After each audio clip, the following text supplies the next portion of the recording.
Assalamualaikum. Waalaikumsalam. Oh iya, ini Mbak Dini ya yang kemarin udah janjian. Iya bener Mbak, Oh iya, Mbak Dini dari mana? dari rumah Mbak. Oh iya, rumahnya ada di mana Mbak Dini? Di Lamongan Mbak kebetulan. Oh, jadi lumayan jauh ya dari Iya sini. iya Mbak lumayan jauh. Alhamdulillah, Mbak udah makan? Sudah Mbak, Alhamdulillah. Alhamdulillah ya. Berarti Mbak udah kenyang ya.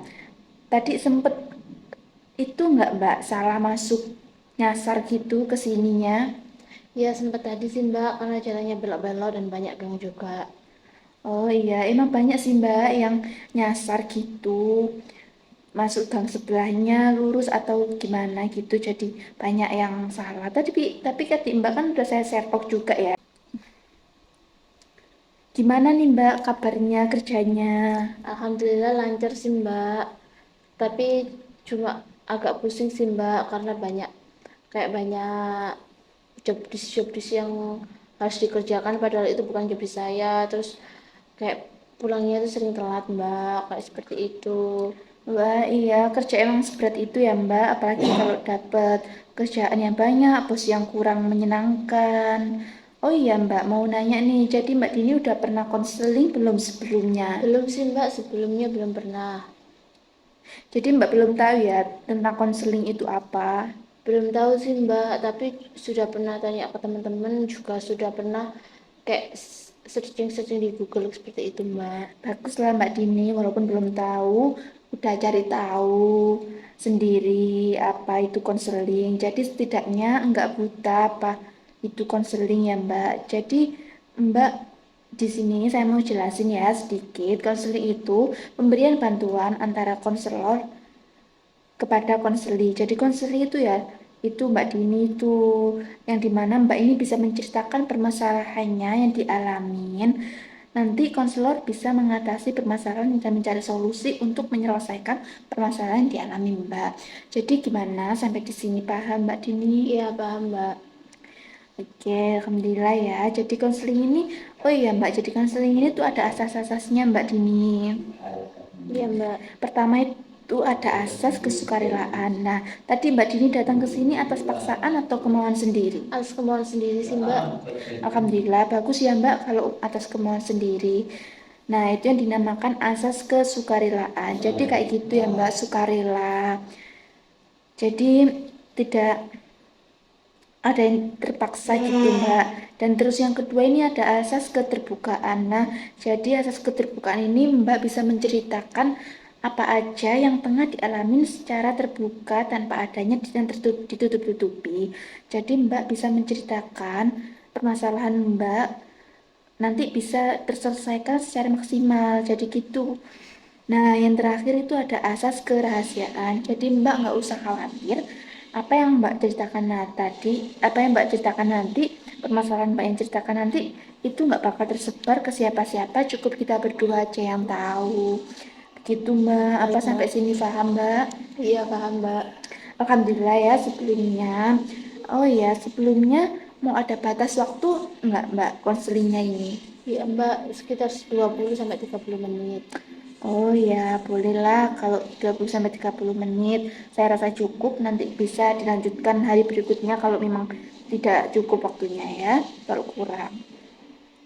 Jadi gimana nih Mbak Dini, apa permasalahan yang sedang dialami Mbak Dini? Jadi gini Mbak, saya tuh punya teman saya tuh dari SMP Mbak, udah deket sama saya. Tapi dia tuh sering Mbak pinjam saya uang. Tapi kalau nggak saya kasihin, itu kasihan Mbak. Saya juga nggak tega. Saya takutnya nanti saya dikira pelit atau bagaimana. Tapi kalau saya kasih itu bayarnya itu susah Mbak. Sampai saya tagih beberapa kali baru dikasih seperti itu. Oh, jadi Mbak ini punya sahabat lama ya. Terus Mbak ini tipikal orang yang nggak bisa nolak atau Bener Mbak. nggak enakan gitu ya sama orang. Iya Misalkan Mbak. dia minjem uang sama Mbak, Mbak nggak kasih. Kalau misalkan nggak minjemin takut dibilangin pelit gitu ya Mbak. Iya bener Mbak. Oh iya Mbak Dini, gimana? Udah pernah sempet nolak belum sebelumnya? Belum pernah nolak sih Mbak sejauh ini, karena saya nggak enakan Mbak orangnya. Takutnya diomongin pelit atau bagaimana. Oh, jadi Mbak Dini ini ada perasaan takut ya, takut Iya kalau bener mbak, misalkan dijauhin, takut nanti dibilang pelit gitu ya. bener mbak. Emang ya, omongan orang-orang kayak gitu kan memang banyak ya Mbak. Tapi misalkan temennya Mbak ini minjem uang sama Mbak, selalu Mbak kasih nggak? Iya selalu saya kasih mbak. Oh ya, selalu dikasih ya. Iya ya, jadi saya ngerti perasaan Mbak. Saya juga pernah ngalamin punya temen, terus dia minjem uang ke saya pinjemin ya gitu Mbak. Nggak enak juga kalau nggak dipinjemin ya.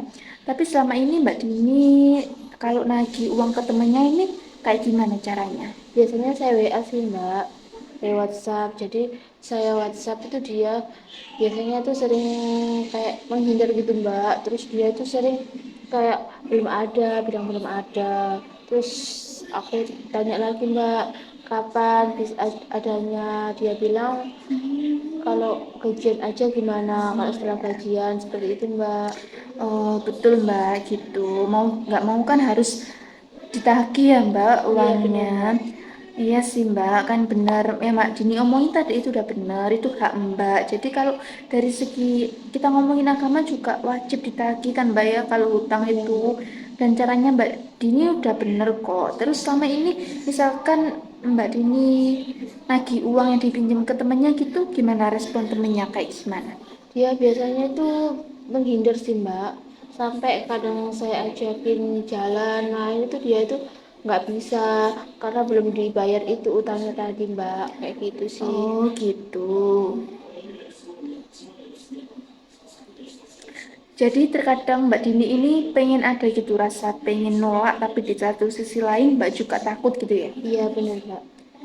Ya kalau misalkan dari saya sendiri ya Mbak, misalkan benar-benar emang Mbak lagi nggak ada atau lagi butuh banget uang itu sendiri, Mbak bisa mencoba kasih pinjaman setengah aja Mbak. Misalkan kalau temen Mbak tadi pinjam 1 juta, Mbak bisa kasih 500.000 aja. Itu udah pernah Mbak lakuin sebelumnya atau belum? Belum sih mbak.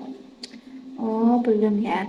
Jadi sebetulnya menurut saya ya Mbak, kurang baik ya, lebih mementingkan orang lain daripada diri sendiri. Iya Jadi mbak. soalnya bagaimanapun kan diri kita lebih penting daripada orang Iya lain ya mbak. Mbak. Kita dahulukan diri kita. Jadi kebutuhan kita kan lebih dipentingin dulu baru ada orang lain yang bisa dibantu. Iya bener Begitu mbak. Mbak. Jadi saya simpulkan ya Mbak dari konseling kita tadi yang udah kita sharing tadi, jadi Mbak ini punya permasalahan nggak bisa nolak, nggak Bener mbak. enakan orangnya, takut diomongin orang, suka berpikir negatif, padahal belum tentu pasti itu terjadi ya Mbak. Iya Terus bener mbak. solusinya juga dari saya Mbak Dini kalau mau kasih pinjaman tapi lagi nggak ada bisa ditolak secara halus temannya gitu ya Mbak. Baik mbak, terima kasih ya mbak atas solusinya. Oh iya Mbak, sama-sama. Saya permisi dulu. Iya Mbak.